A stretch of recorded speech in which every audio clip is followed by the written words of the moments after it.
Hola chicos, ¿cómo están? Muy buenas tardes. ¿Se escucha? ¿Se ve la diapo? Hola, hola. ¿Se ve bien?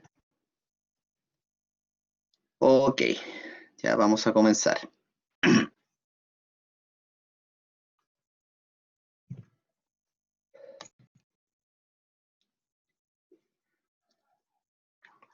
Bien chiquillos, estábamos hablando la última clase, la clase del día miércoles, sobre cómo ocurre la regulación génica tanto en procariontes como en eucariontes. Recordemos que en el caso de los procariontes, los genes son, o los genes van a formar ARN mensajeros policistrónicos. ¿Qué quiere decir esto? Que a partir de un mismo ARN mensajero se va a formar más de una proteína, ¿ya?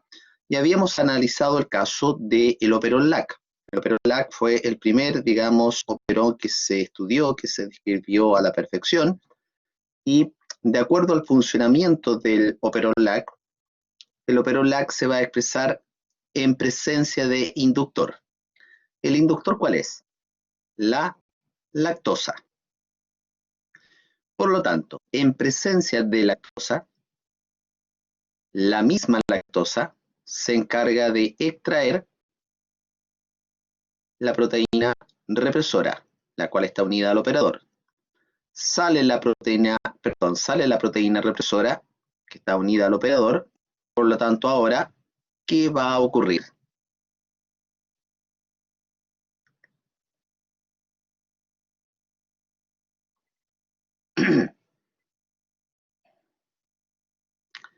¿Qué ocurre si sale la proteína represora?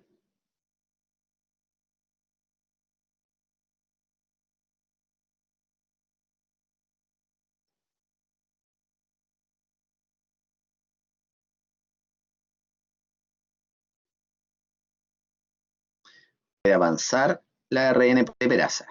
Ya. ¿Qué tiene que hacer primero, Tomás, la ARN polimerasa antes de avanzar?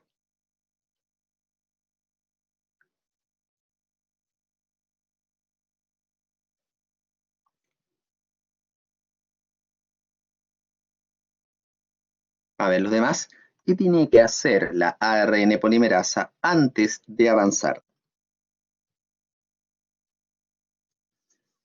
Detectar la secuencia de inicio. ¿Cómo se llama esa secuencia de inicio?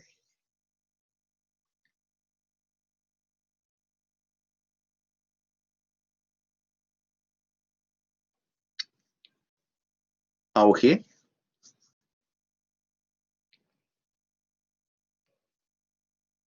codón auge. ¿Sí? ¿Seguro? La ARN polimerasa traduce. La ARN polimerasa reconoce la secuencia de Chain-Dalgar. No. Bastián y Nicolás, a repete. La ARN polimerasa tiene que reconocer el promotor, ¿ya? Tiene que reconocer primero la secuencia promotora, la cual corresponde a una secuencia específica de bases que está en el ADN. Esa secuencia promotora se llama caja Pripnau, ¿ya? Indalgarno, codón AUG, lo encontramos en el ARN mensajero, pero no en el ADN. Cuidado, ¿ya? Por lo tanto, si no está unida la proteína represora al operador, la ARN polimerasa puede reconocer el promotor y avanza transcribiendo los genes estructurales LAC-Z, LAC-Y, LAC-A. Si hay transcripción, ahora recuerden que la transcripción en procariontes es simultánea con la traducción. Los ribosomas van a leer este ARN mensajero que es policistrónico, por lo tanto, vamos a sintetizar galactosidasa, permeasa, transacetilasa. ¿Cuántos ORF tiene este ARN mensajero del operón LAC? ¿Cuántos marcos abiertos de lectura?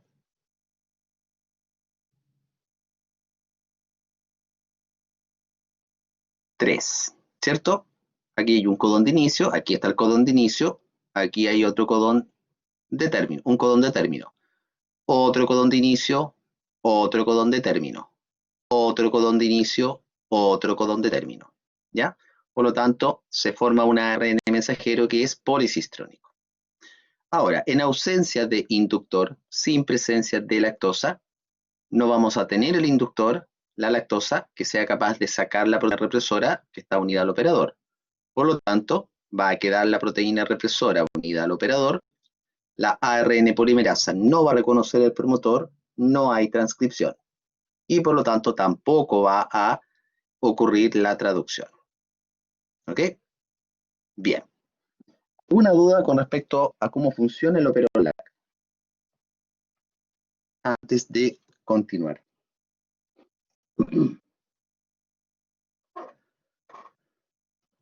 Ok. Bien. Veamos ahora cómo ocurre la regulación génica en eucariontes. Pero primero, veamos cómo es la estructura de un gen eucariótico. Tenemos acá entonces la doble hebra de ADN, ¿cierto? Aquí está. Y aquí tenemos un gen, ¿cierto?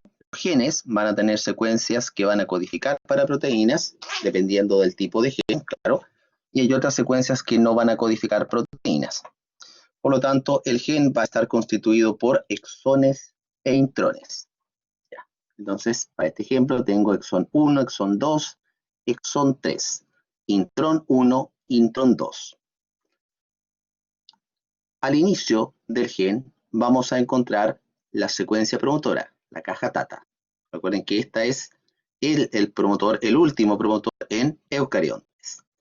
Antes del último promotor hay otras secuencias que también son promotores, ¿ya? Pero esta es la más importante. ¿Por qué? Porque una vez que la ARN polimerasa reconoce caja TATA, ¡pum!, comienza la transcripción de ese gen. Al final del gen vamos a encontrar una secuencia de término, que cuando llega la ARN polimerasa a este punto, termina la transcripción de ese gen. Otro punto importante. Alejado de cada gen, en eucariontes, vamos a encontrar una secuencia que se llama secuencia o secuencias reguladoras, a las cuales se van a unir pequeñas proteínas que se llaman proteínas reguladoras. Estas proteínas reguladoras pueden amplificar la velocidad de la transcripción de un cierto gen o disminuir la velocidad de transcripción, ¿ya? Todo obviamente dependiendo de las necesidades fisiológicas de la célula, ¿ya? Ahora, cuando la ARN polimerasa transcribe este gen, va a tomar como molde, si va en esa dirección de izquierda a derecha, obviamente va a tomar como molde la hebra que va de 3 a 5. En el esquema, la hebra que va de 3 a 5 es esta hebra, de 3 a 5. ¿Sí? Por lo tanto, la ARN polimerasa va a transcribir un transcrito primario de ARN en sentido 5', 3'. Recuerden que la hebra de transcrito que se va a formar es complementaria a la hebra patrón. ¿Ok? Ahora, a partir de este ARN mensajero que se forma, solamente se va a formar una proteína. Por lo tanto, los ARN mensajeros de eucariontes son monocistrónicos. Monocistrónicos. ¿Ok? ¿Por qué no son policistrónicos?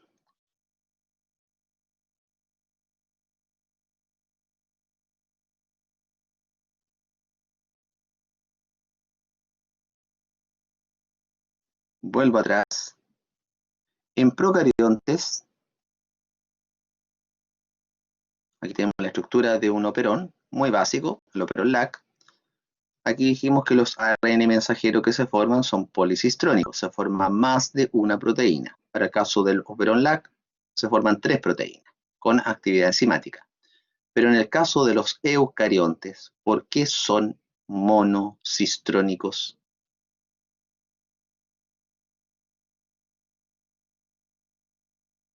La respuesta está en la diapo.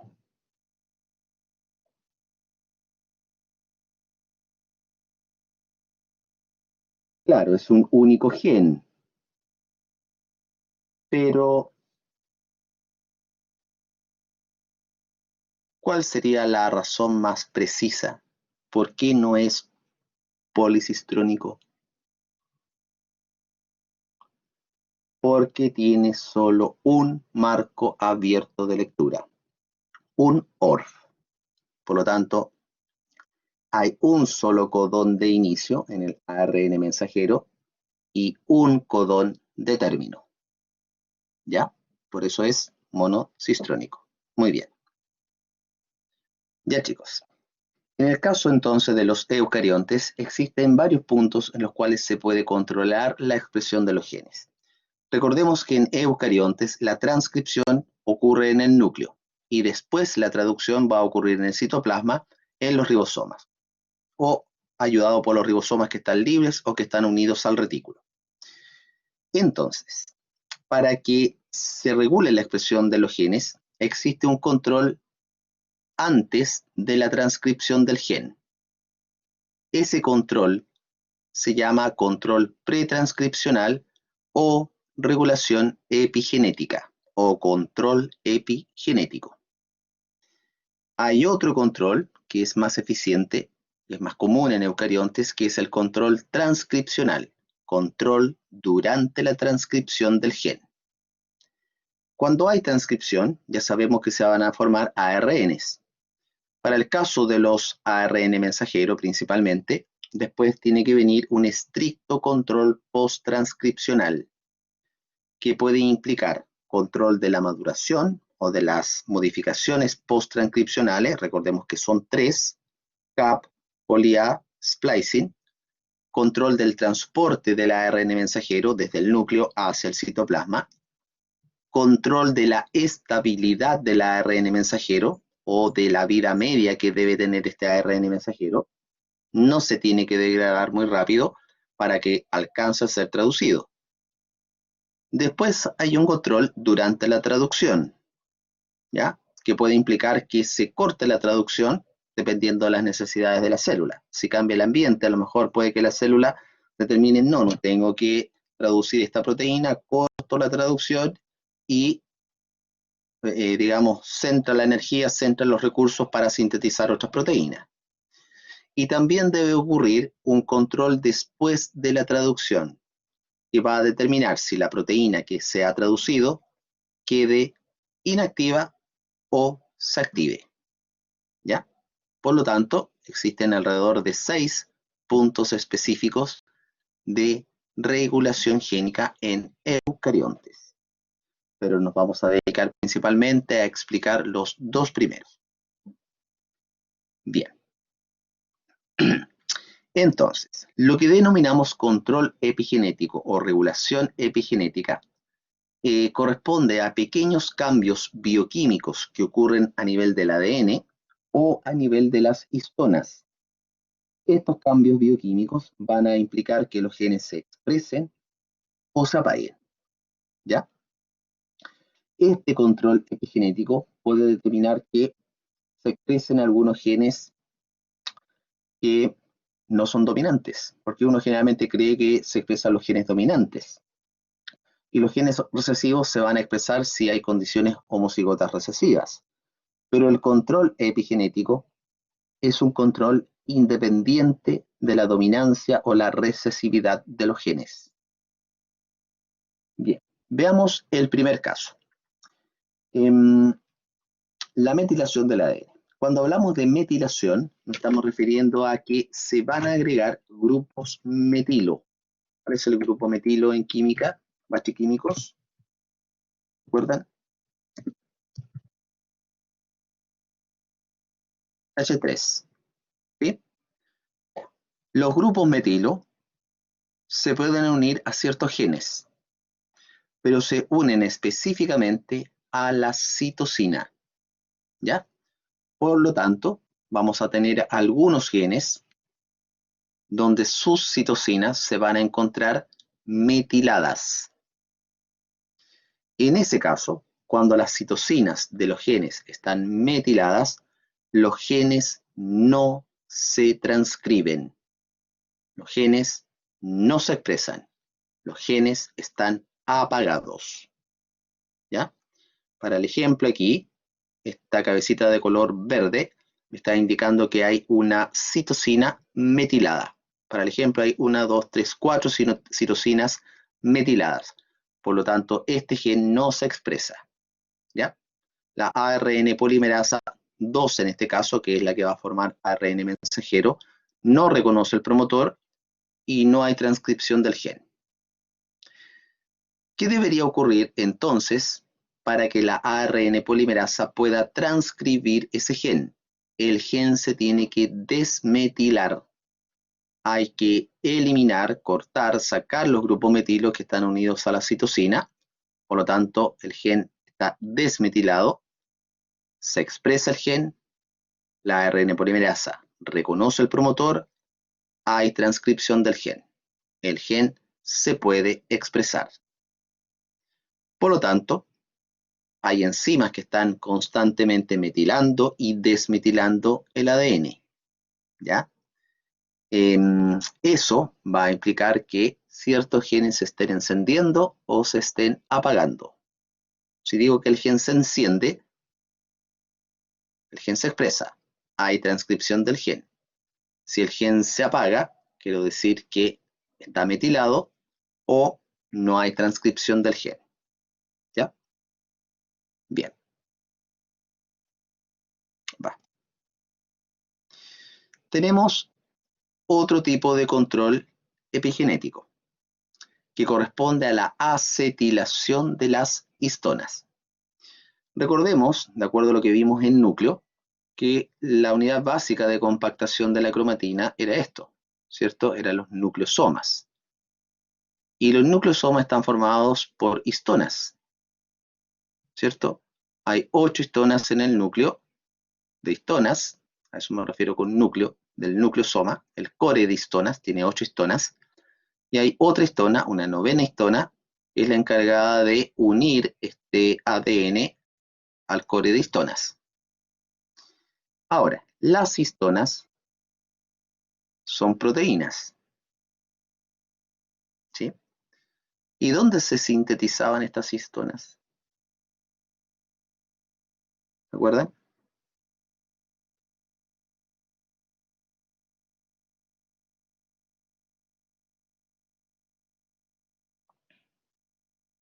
Materia pasada, materia aprendida. Muy bien, José. Se sintetizan en los ribosomas libres que están en el citosol. Por lo tanto, una vez que son sintetizadas, son importadas al núcleo y ahí van a ser constituyentes de los nucleosomas. Como son proteínas, ellas están formadas por largas cadenas polipeptídicas de distintos aminoácidos. Pero es específicamente al aminoácido lisina, donde se pueden acetilar. Por lo tanto, se van a unir grupos acetilo. Cuando entonces las histonas se acetilan, va a ocurrir esto que observamos aquí en la flecha de color rojo. Las colas de las histonas, estos dominios que no están empaquetados, son los que se acetilan, específicamente las lisinas. ¿Qué va a ocurrir con los...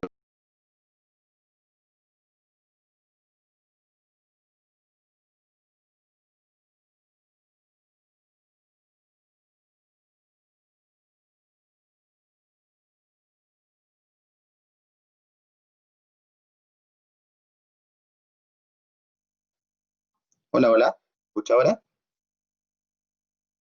Se había cortado. Hola, ¿se escucha bien? Ya. Repito entonces, cuando las lisinas en las histonas se acetilan, va a ocurrir esto con respecto al nucleosoma. Los nucleosomas se separan. Por lo tanto, los genes o el gen que está aquí, supongamos que lo vamos a hacer de color rojo, supongamos que aquí hay un gen, ¿ya? Ahí, uy, qué feo. Ahí, ese gen se puede expresar.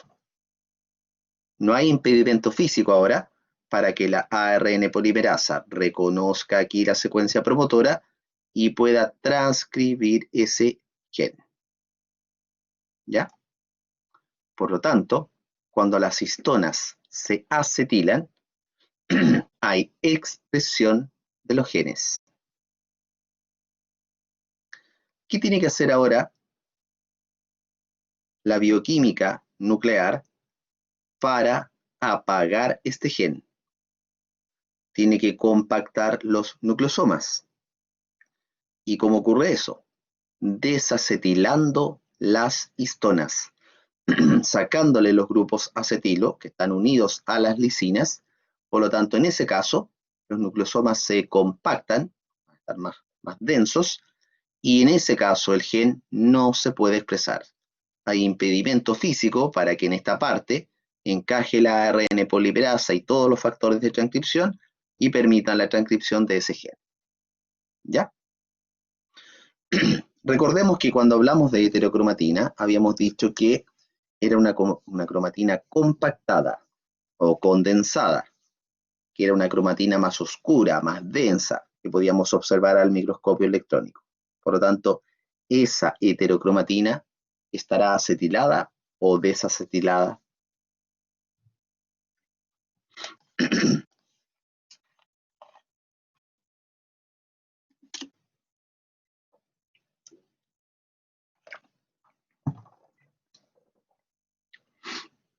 Exacto, desacetilada, ¿cierto? Cuando está desacetilada, los nucleosomas se compactan, no hay expresión génica. Perfecto. Veamos un caso. Tenemos acá dos gemelas monocigotas, ¿ya? Por lo tanto, ellas son clones naturales. Tienen los mismos genes, el mismo genoma, pero su fenotipo es distinto. Ella desarrolló obesidad mórbida, en cambio su hermana no. Ellas tienen el mismo genoma, pero distinto epigenoma. Y cuando hablamos de epigenoma, nos estamos refiriendo a la química nuclear, ¿ya? Hay diferencias químicas en el núcleo de las células de cada una de ellas. Pregunta para Bachi. ¿Por qué la hermana desarrolló obesidad mórbida y ella no?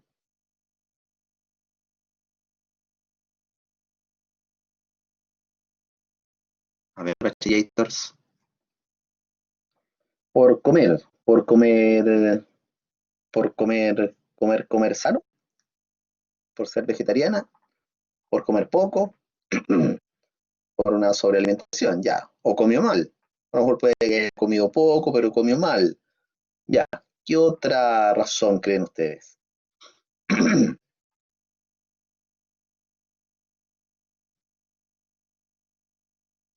Quizás tiene que ver con el metabolismo. Claro, más lento, puede ser también. Otra razón.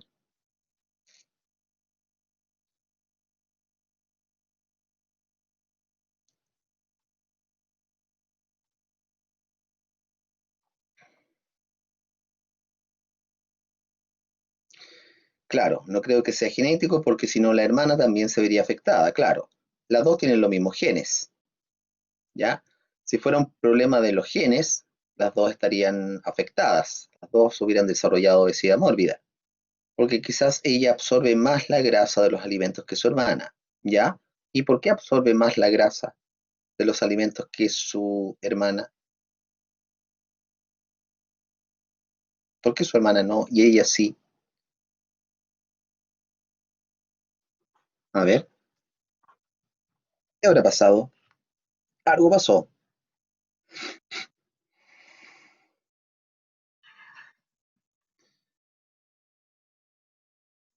Claro, también habían dicho eso del metabolismo. Pero ¿por qué ella tiene el metabolismo más lento que su hermana?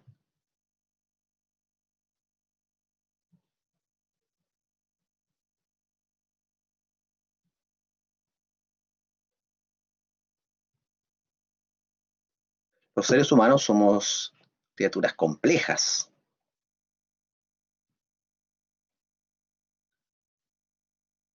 O sea, solamente la causa es el metabolismo, el exceso de alimentación.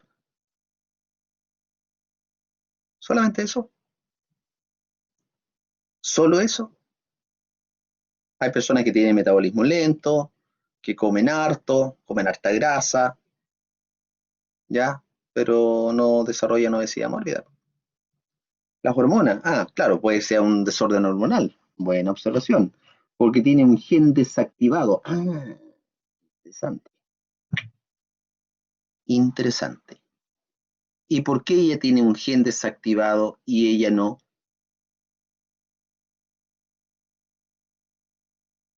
¿Por qué a ella se le desactivó un gen y a ella no? Puede ser la exposición a químicos. Ya, a ver. A ver quién dijo eso. Bastián. Una mutación, también podría ser una mutación, interesante. Pero ¿por qué a ella le ocurrió la mutación y a ella no? Ambientes distintos, ya. Por la cosa. ¿Cómo podríamos echarle la culpa al ambiente? Son gemelas, monocigotas, son clones.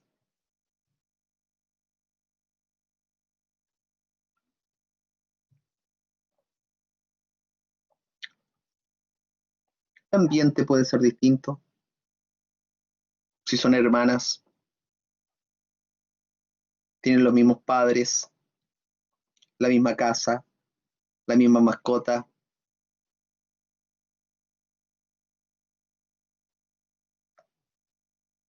Vamos, si es ahí, investigar. ¿Cuál fue la causa?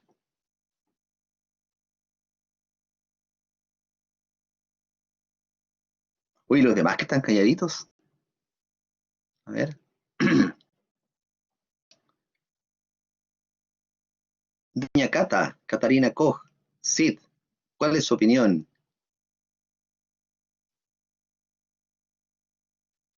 Bárbara dice, lo del gen le hace más razón. A ver, un gen me hace como razón.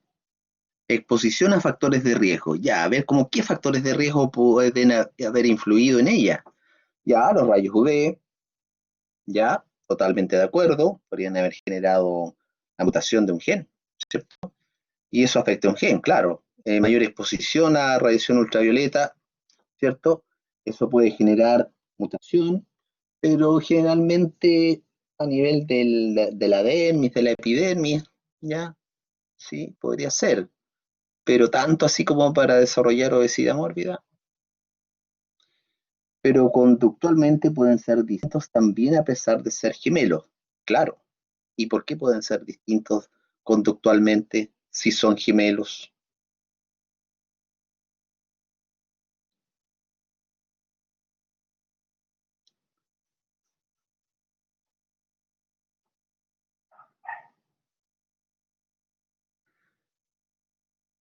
¿Se habrán criado con los papás los dos? Supongamos que una se crió con tíos o parte de su vida, a lo mejor ella se crió toda la vida con sus papás y ella a lo mejor en la adolescencia no se crió con los papás, no vivió en la casa materna, paterna, a lo mejor se fue a vivir con los abuelos o con los tíos, qué sé yo, el ambiente que la rodeó fue distinto, el ambiente psicológico, el ambiente emocional, ¿cierto? A lo mejor se crió en otra ciudad donde, qué sé yo, a lo mejor había mayor cantidad de industrias que contaminaban, el colegio al que fue ella fue distinto al colegio que fue ella, ¿ya? Ella tuvo otros compañeros en el colegio, ¿ya? A lo mejor no se sentía a gusto con sus compañeros en el colegio, ¿ya? A lo mejor después pololeó y el pololo no era muy bueno, a lo mejor después se casó,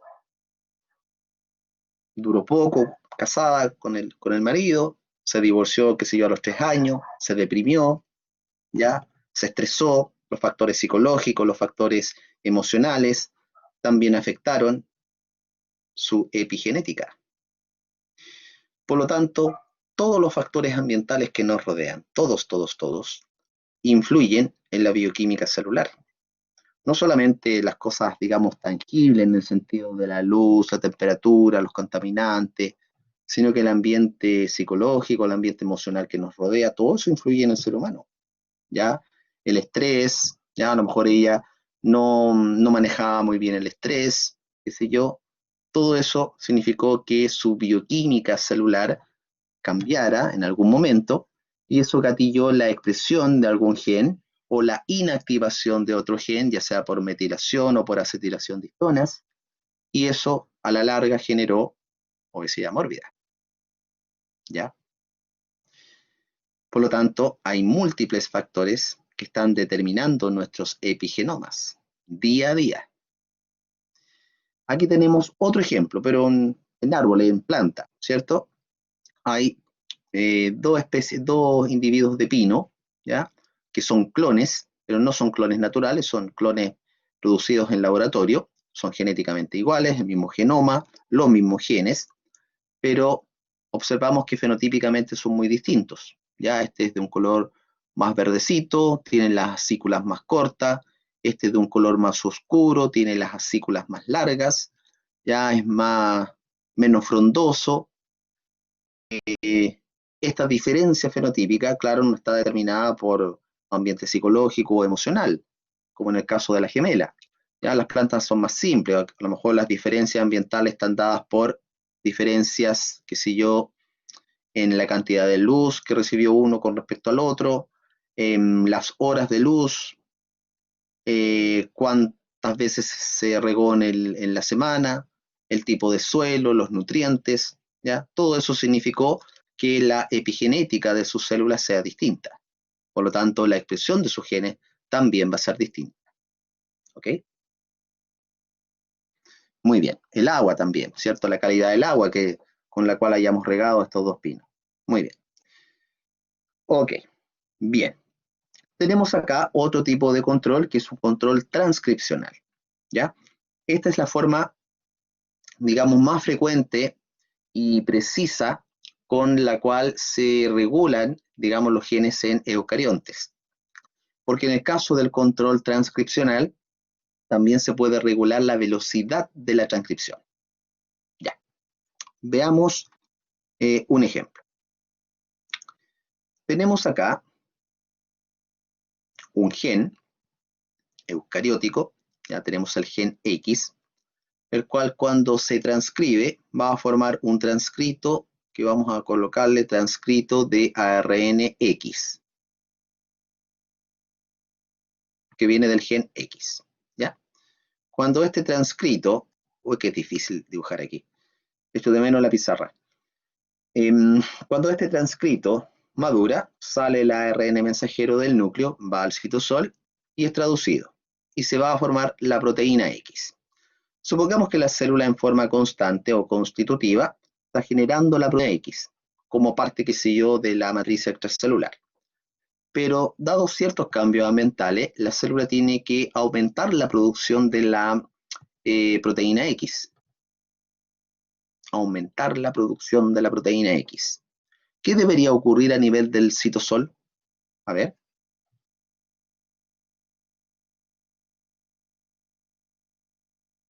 Baches genéticos.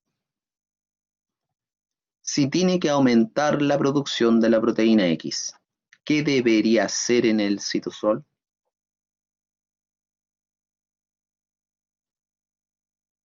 Preguntas de comprensión para el Solemne 3.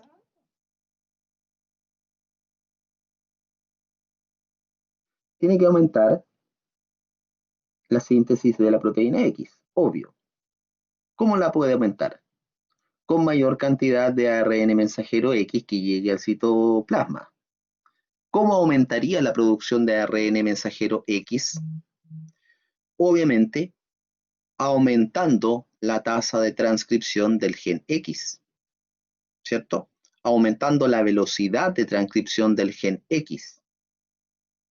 En este caso, fuera de las secuencias que son constituyentes del gen, y podemos observar la caja Tata, encontramos alejados del gen unas secuencias en el mismo ADN que se llaman secuencias reguladoras, esta que está acá, que son parte de la región que controla la expresión del gen X.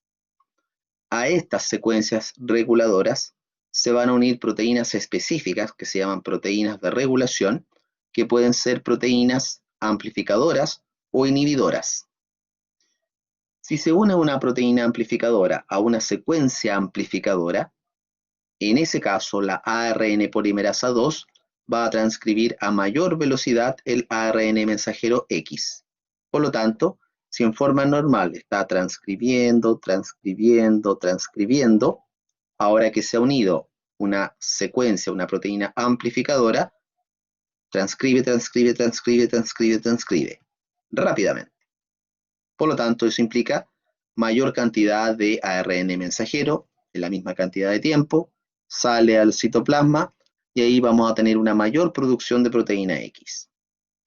Todo lo contrario sería que la célula tuviera que bajar la producción de proteína X, ¿cierto? En ese caso, ¿qué debería ocurrir? En vez de unirse una proteína amplificadora, se tendría que unir una proteína inhibidora, ¿ya? O silenciadora, la cual va a disminuir la velocidad de la transcripción. Por lo tanto, se une esta proteína inhibidora y ahora la ARN polimerasa transcribe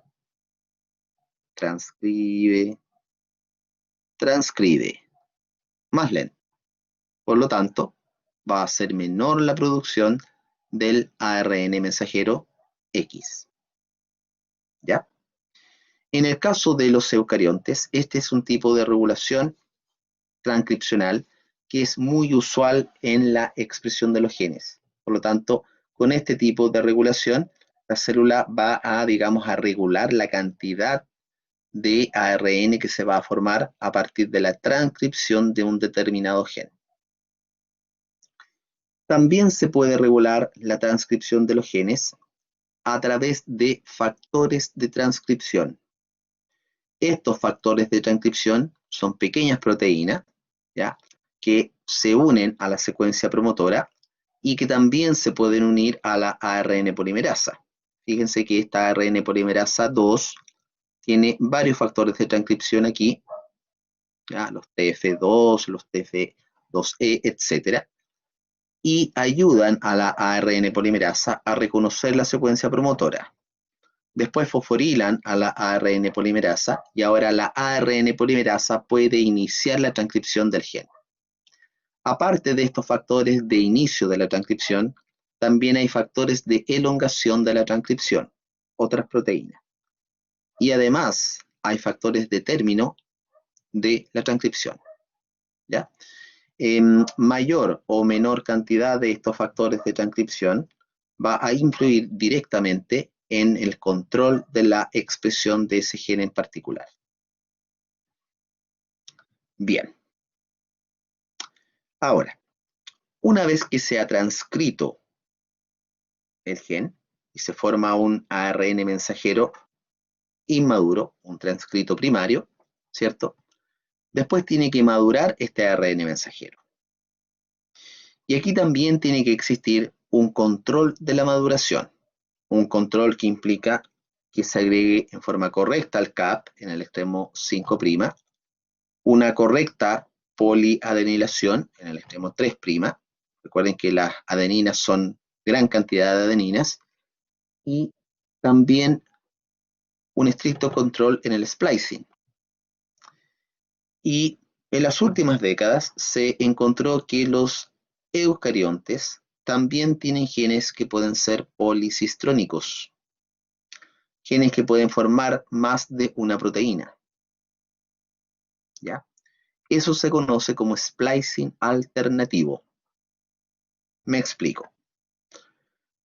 Sabemos que durante el splicing se eliminan todos los intrones, pero en el splicing alternativo se pueden unir en distinta combinatoria los exones. Lo normal es que en el splicing se eliminen todos los intrones y queden pegaditos los exones, todos los exones. Por lo tanto, ese ARN mensajero, cuando va al citosol, produce una sola proteína. Pero cuando hay splicing alternativo, a partir de un mismo digamos, transcrito primario de ARN mensajero, se pueden formar varios ARN mensajero maduros y cada uno de ellos puede formar una proteína distinta. Imaginación. Piensen que tienen un transcrito primario de ARN mensajero que tiene 3 exones.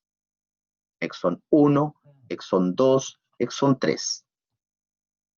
Lo normal es que quede unido en el ARN mensajero maduro exón 1, exón 2, exón 3. Por lo tanto, esos 3 exones, cuando se traducen, van a formar una proteína de cierta longitud.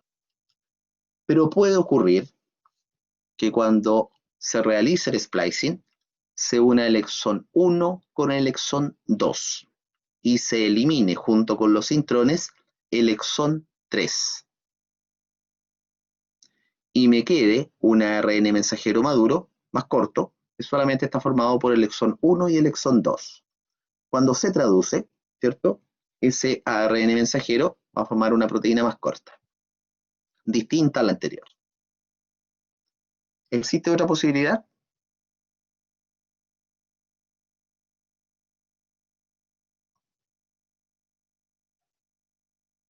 El transcrito primario tiene 3 exones.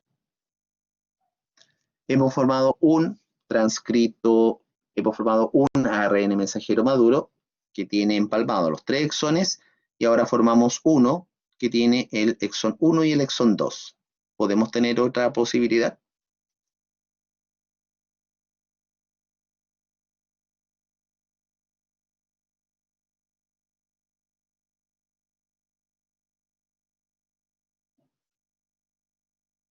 Sí, ocurre en el núcleo. En el núcleo. ¿Existirá otra posibilidad? Sí. Si juntamos el exón 2 con el exón 3, tenemos otra posibilidad. Por lo tanto, en la traducción se va a generar otra proteína.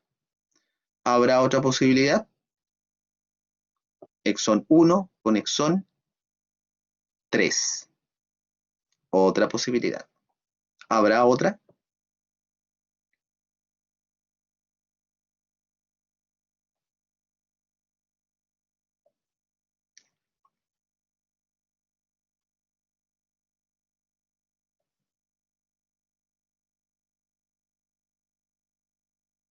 ¿O se acaban las posibilidades?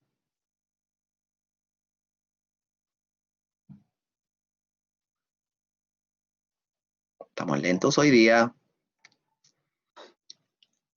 Tengo un ARN mensajero maduro formado por exón 1, exón 2, exón 3. Tengo otro, exón 1, exón 2. Tengo otro, exón 2, exón 3. Otro, exón 1, exón 3. ¿Habrá otra posibilidad?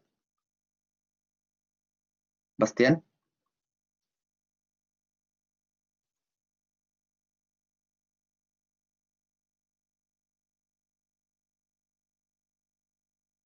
Hay 3 más.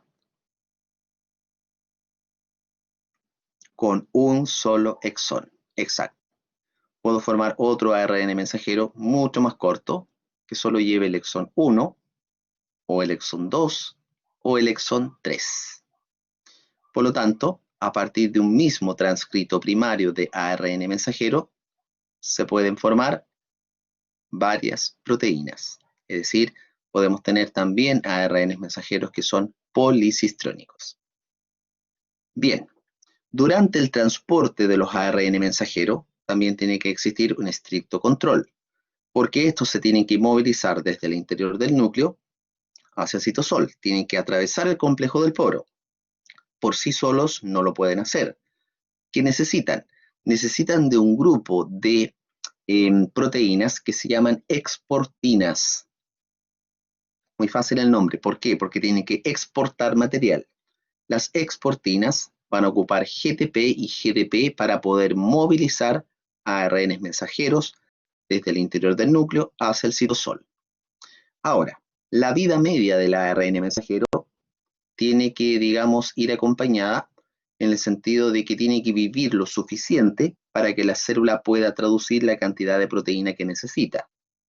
Si los ARN mensajeros se degradan rápido, por acción de ARNasas que están en el citosol, se van a formar pocas proteínas. Por lo tanto, hay que mantener la estabilidad de los ARN mensajeros.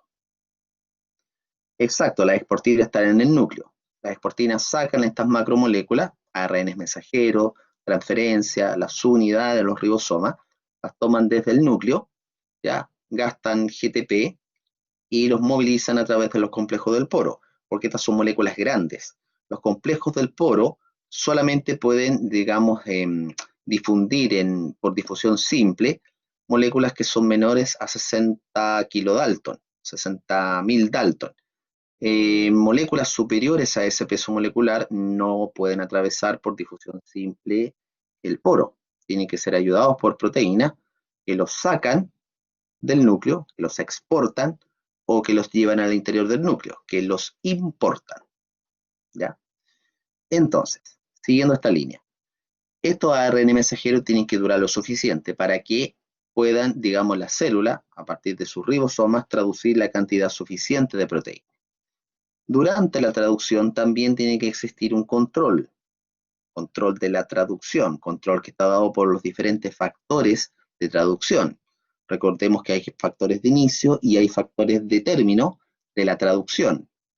Y además, durante la elongación, si bien no lo vimos en este curso, también están participando factores de la elongación de la traducción. ¿Ya? Puede que en algún momento la célula determine cortar con la traducción drásticamente, y en ese caso tiene que unir ciertos tipos de ARN interferentes al ARN mensajero, ¡pum!, para cortar la traducción. Y después de la traducción también tiene que existir un estricto control en el caso de activar o inactivar la proteína. Puede que se haya sintetizado bien la proteína, hayamos pasado todos estos pasitos, pero puede que la proteína quede inactiva, ¿ya? Por lo tanto, es necesario activar la proteína. Y ahí se puede utilizar la proteína de acuerdo a la función específica que tiene. ¿Ok? Bien. Creo que esta era la última. Sí, era la última. ¿Alguna duda, chicos, con respecto a regulación de la expresión génica?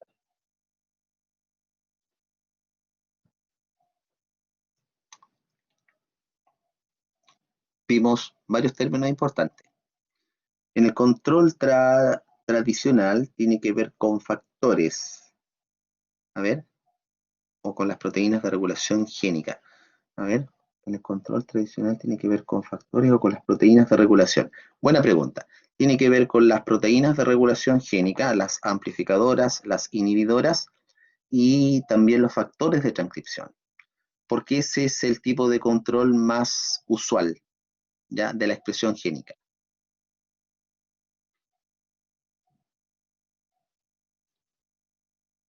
Más preguntas, chicos.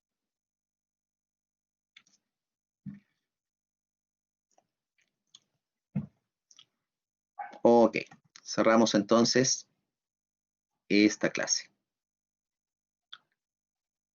Bien, bien. Voy a cargar la siguiente clase para ir avanzando, aprovechando que queda media hora. Y un segundito.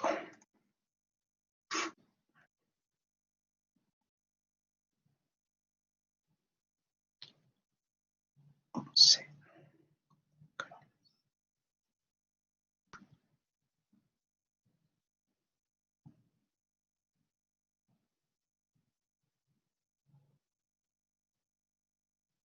Bueno, Ignacio, le damos un tiempo. ¿Cuánto damos de break? 3 minutos. 20. Salgado. ¿Cuánto calza, Salgado?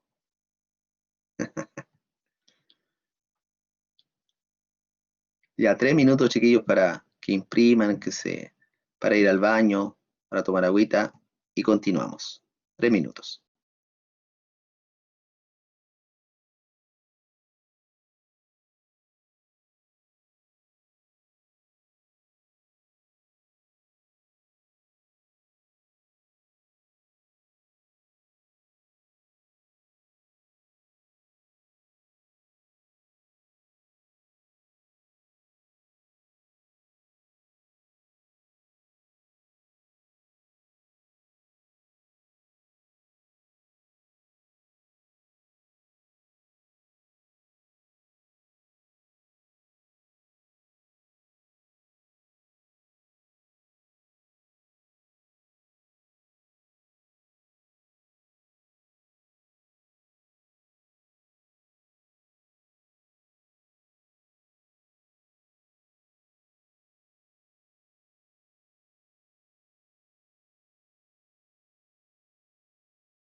Bien, chicos, vamos a iniciar ahora la última clase de la unidad 4, ¿ya? Y vamos a hablar o dar una pincelada bastante general sobre mutaciones y mecanismos de reparación del ADN, ¿ya? Nos vamos a centrar en esta clase en mutaciones puntuales o mutaciones génicas, y al final del semestre, por allá por el 13 o el 10 de julio, vamos a terminar hablando de alteraciones cromosómicas, ¿ya? Cromosómicas estructurales y numéricas. Bien. Con respecto a las mutaciones, podemos decir que las mutaciones son alteraciones que van a ocurrir en el ADN, ¿ya? Alteraciones que pueden estar dadas en la secuencia de las bases nitrogenadas en el ADN, pérdida de segmentos de los cromosomas, o incluso podemos tener más de un cromosoma o menos de un cromosoma, y eso también está dentro de lo que conocemos como mutaciones, ¿ya? Pero es un gran daño. Ahora, las mutaciones van a estar dadas por agentes ambientales, que pueden ser físicos, químicos o biológicos, o se pueden dar en forma espontánea, ¿ya? Pueden ocurrir en forma natural durante el ciclo celular y ocurren principalmente en la fase S, en la fase de replicación del ADN. De hecho, existen muchas mutaciones cuando las células se van a dividir y tienen que replicar el ADN, ya que el mecanismo de replicación, como ya lo vimos, es extremadamente complejo, ¿ya? Pero afortunadamente tenemos mecanismos de reparación, ¿ya? Recuerden que son las mismas ADN polimerasas las que inician mecanismos de reparación, eliminando bases que han, digamos, insertado mal, pero también hay grandes mecanismos de reparación que están funcionando cada vez que la célula entra en división celular, ¿ya? Pero estos mecanismos no son 100% perfectos. Siempre van a pasar mutaciones, van a quedar mutaciones que pueden afectarnos o simplemente no nos van a afectar, ¿ya? Entonces, las mutaciones pueden ser mutaciones génicas puntuales, esto que quiere decir que van a afectar a unos pocos nucleótidos, van a afectar a un gen, eso hablamos de mutación génica o puntual, y aberraciones cromosómicas, ¿ya? En el caso de las aberraciones cromosómicas, es una alteración mucho más grande, de mayor magnitud, porque van a afectar a una gran cantidad de genes, y en este caso las alteraciones cromosómicas pueden ser estructurales, pueden afectar a un brazo corto o a un brazo largo del cromosoma, o pueden ser alteraciones numéricas.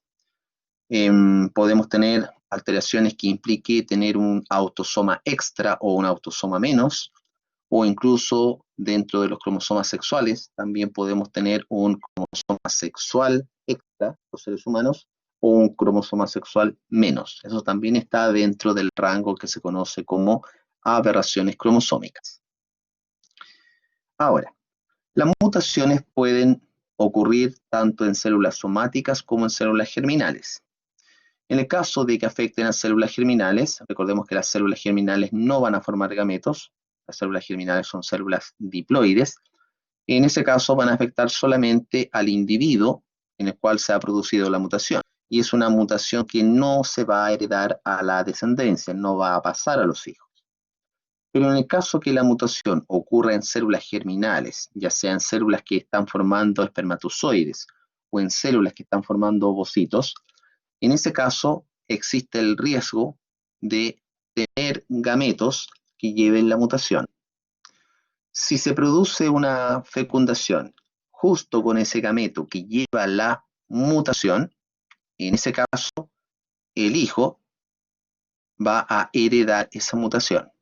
Vamos a tener una progenie mutante, ¿ya? Bien, siempre y cuando la fecundación se produzca con uno de los gametos que lleve la mutación, porque también hay gametos que, de acuerdo a cuando se produce la meiosis, no van a llevar la mutación, ¿ya? Por lo tanto, aquí también hay un poco de aleatoriedad en el hecho cuando existe un gameto que lleva la mutación y justo ese gameto es el que fecundó a un ovocito, por ejemplo, ¿ya? Bien. Ahora, con respecto a las mutaciones, de acuerdo a la extensión del daño, podemos clasificar las mutaciones en mutaciones génicas, mutaciones puntuales, ¿ya? Que solamente van a afectar a un gen. mutaciones cromosómicas son aquellas que van a afectar a un segmento del cromosoma, y si afecta a un segmento, en ese segmento puede que existan varios genes. De hecho, hay muchos genes en un segmento de un cromosoma, ¿ya? Se puede perder un segmento del cromosoma como producto de la división, o algunos cromosomas pueden sumar brazos de otros cromosomas, ¿ya? Puede haber duplicación de segmentos cromosómicos, puede existir deleción, inserción, bastantes tipos de mutaciones. Y hablamos de una mutación genómica, ya cuando el daño es mucho mayor. En este caso vamos a tener exceso o defecto de uno o más cromosomas. Incluso se puede llegar a tener defectos en el sentido de tener un juego cromosómico completo extra, ¿ya? De hecho, han nacido bebés que son 3N, que son triploides, ¿ya? Los seres humanos somos 2N, somos diploides, somos 2N igual 46. Tenemos 23 pares de cromosomas, ¿ya? Pero han nacido bebés 3N, triploides, pero eso no es viable con la vida. A las horas mueren o mueren durante la gestación.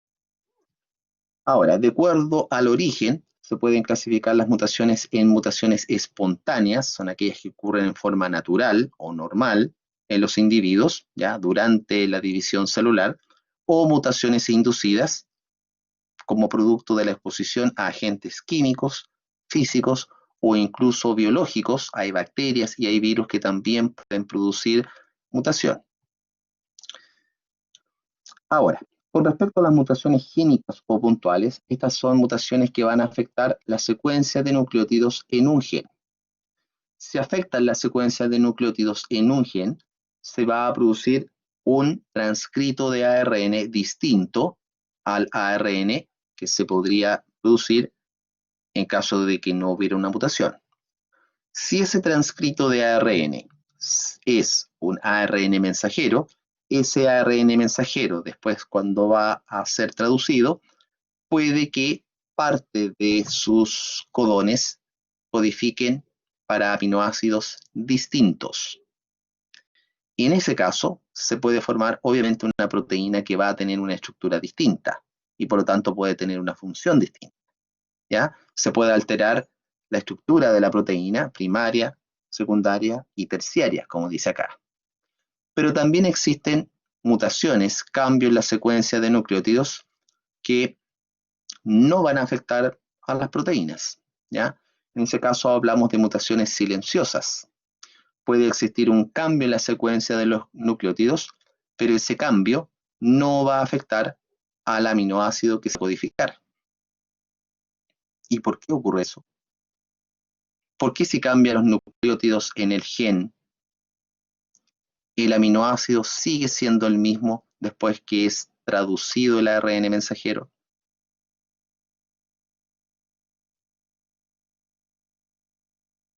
¿Por qué hablamos en ese caso de una mutación silenciosa que no causa cambio en la secuencia de aminoácidos? Porque varios cordones, dice Bastián, codifican para un mismo aminoácido. Es decir, hay cordones degenerados. Porque varios cordones codifican para un mismo aminoácido. Exactamente, ¿cierto? Recordemos que el código genético es degenerado. ¿Eso qué quiere decir? Que hay aminoácidos que se codifican por más de un codón. Puede que cambie uno o dos ribonucleótidos en el codón, pero eso puede que no signifique cambio en el aminoácido. Bien, pero también tenemos que recordar que las mutaciones son la fuente primaria de la variabilidad genética en las poblaciones, algo que indicamos por allá por marzo, cuando hablamos de la teoría neodarwinista de la evolución, ¿ya? Recordemos que las mutaciones pueden ser, digamos, positivas o pueden ser negativas. ¿Y eso de qué va a depender? Va a depender si una mutación va a generar una variación favorable o desfavorable, ¿ya? Y que sea favorable o desfavorable la mutación va a depender de o del ambiente, ¿ya? Por lo tanto, las mutaciones no hay que asociarlas siempre con algo negativo. Han significado la evolución de todas las especies en el planeta Tierra. Bien, continuamos. Ya, aquí tenemos 5 tipos de mutaciones génicas o puntuales. Vamos viendo qué consiste cada una. Tenemos la doble hebra de ADN, ¿cierto? Tenemos la hebra de arriba, tenemos la hebra de abajo, que es antiparalela, y aquí tenemos 3 pares de bases, guanina-citosina, guanina-citosina, timina, adenina. ¿Cuándo ocurre una translocación? Cuando en la doble hebra de ADN, estas 3 pares de bases, por ejemplo, pueden ser 2 pares de bases, puede ser 1, pueden ser 4, salen de esta posición y se insertan en otra posición. Salieron estos 3 pares de bases, estos 6 desoxinucleótidos, y fueron insertados por el mecanismo de reparación, que no funcionó bien, lo insertó mal, los puso en esta posición. Este es el resultado. En este caso hablamos de una translocación. ¿Ya? ¿Cuándo ocurre una inversión? Aquí ya estamos hablando de cambio en una de las hebras del ADN. Tengo la secuencia timina, timina, citosina, guanina. Pero se cortaron estas 3, salieron de una de las hebras moldes del ADN y fueron insertadas en distinto orden, en el orden inverso. Guanina, citosina, timina. Guanina, citosina, timina. Supongamos ahora que esta hebra tiene que ser transcrita. ¿Ya? El resultado va a ser un codón distinto al codón que estaba determinado inicialmente. ¿Ok? Deleción. Esta es muy peligrosa. Se pueden perder nucleótidos en el ADN. Por ejemplo, se perdieron adenina, guanina, guanina, citosina. Y queda un espacio aquí. ¿Ya? Se perdieron 4 desoxinucleótidos. Inserción. Es todo lo contrario a deleción. Si tengo en la secuencia, por ejemplo, guanina, citosina, adenina, timina, entre la adenina y la timina se insertan, en el ejemplo, 4 desoxinucleótidos. Timina, timina, citosina, adenina. ¿Ya? Inserción.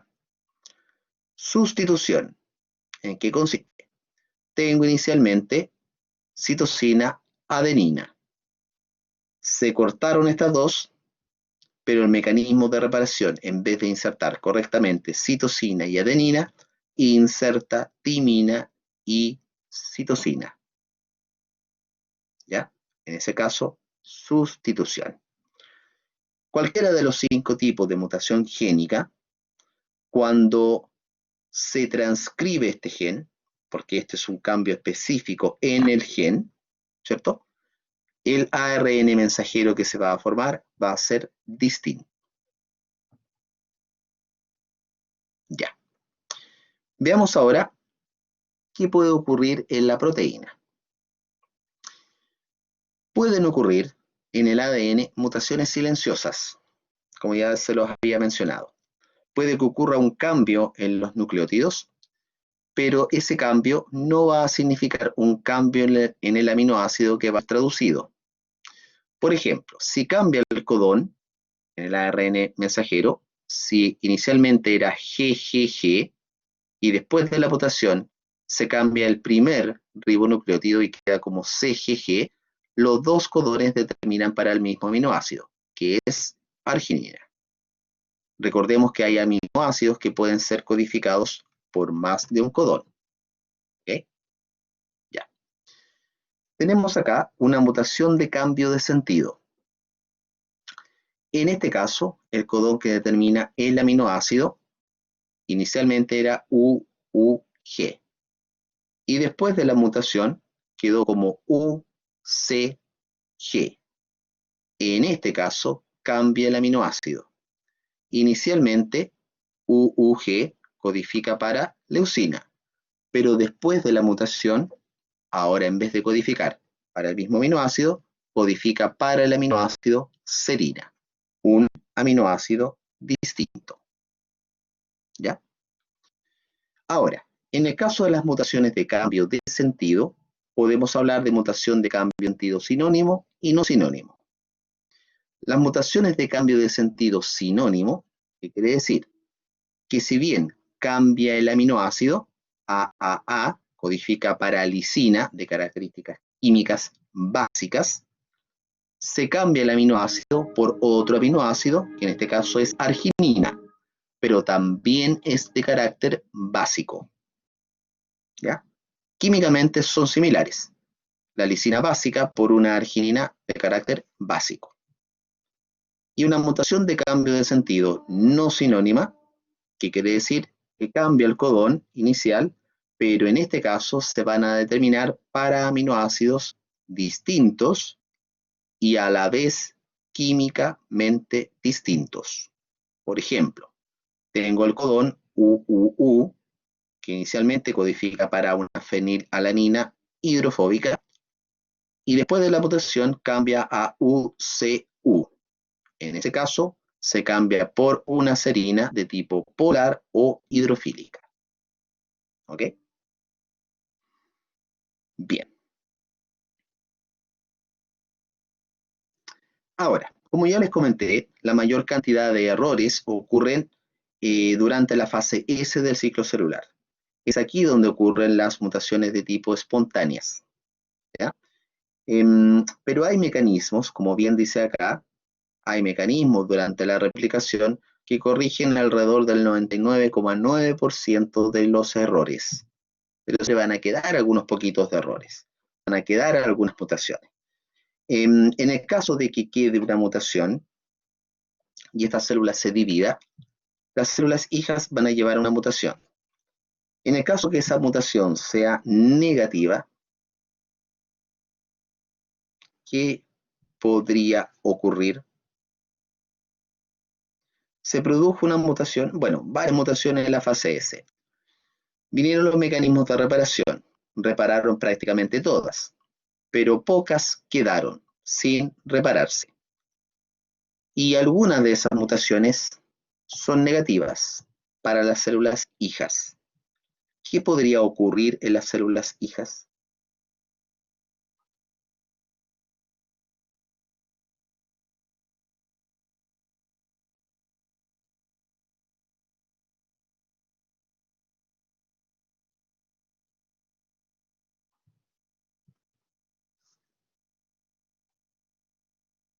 Puede ocurrir muerte celular, ¿sí? Puede ocurrir. Si la célula hija no es capaz de reparar esa mutación ahora, con sus propios mecanismos de reparación, se va a gatillar un proceso de suicidio celular. Se gatilla una apoptosis celular. Correcto. ¿Qué más podría ocurrir?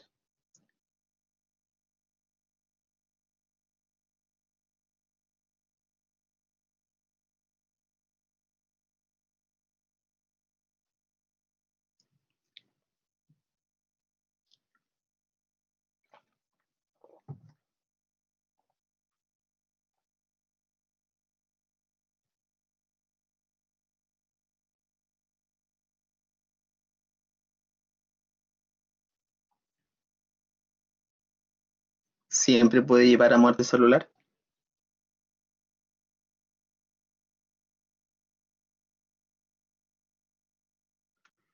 Claro, se podría gatillar algún proceso de, digamos, proliferación controlada, ¿ya? A lo mejor esta mutación puede ocurrir en un, si yo, en un protooncogen, que lo vamos a ver más adelante, que regula en forma normal el ciclo celular, va a mutar ese protooncogen y en ese caso va a llevar a una proliferación descontrolada. Si bien no va a llevar a muerte celular, va a llevar a todo lo contrario, que es una proliferación descontrolada, ¿cierto? Se va a formar un tejido tumoral y eso puede generar, digamos, un tumor maligno, ¿ya? Puede generar un cáncer, ¿ok? Bien. Bien, chicos. Preguntas, dudas con respecto a lo que hemos visto hoy. Vimos bastantes cosas importantes. Vimos regulación de la expresión génica y vimos la primera parte de mutación. Vamos a quedar hasta aquí porque quedan 3 minutos y no vale la pena en 3 minutos recalcar esto porque esto es mejor verlo completo porque son mecanismos de reparación. Y nuestra próxima clase es el martes. Ahí vamos a terminar esto. ¿Ya? Preguntas. Sean preguntones. Proactividad, 100%. Ignacio, pregunta. Pablo, Nicolás, Bastián, Daniela. Está calladita la Daniela hoy día. Carolina, Caroline, Arroyo. Dani, cuénteme. ¿Cuál es su duda? Cuando se el control, no hay fecha todavía, chicos. Les voy a avisar oportunamente. ¿Ya? Todavía no hay fecha.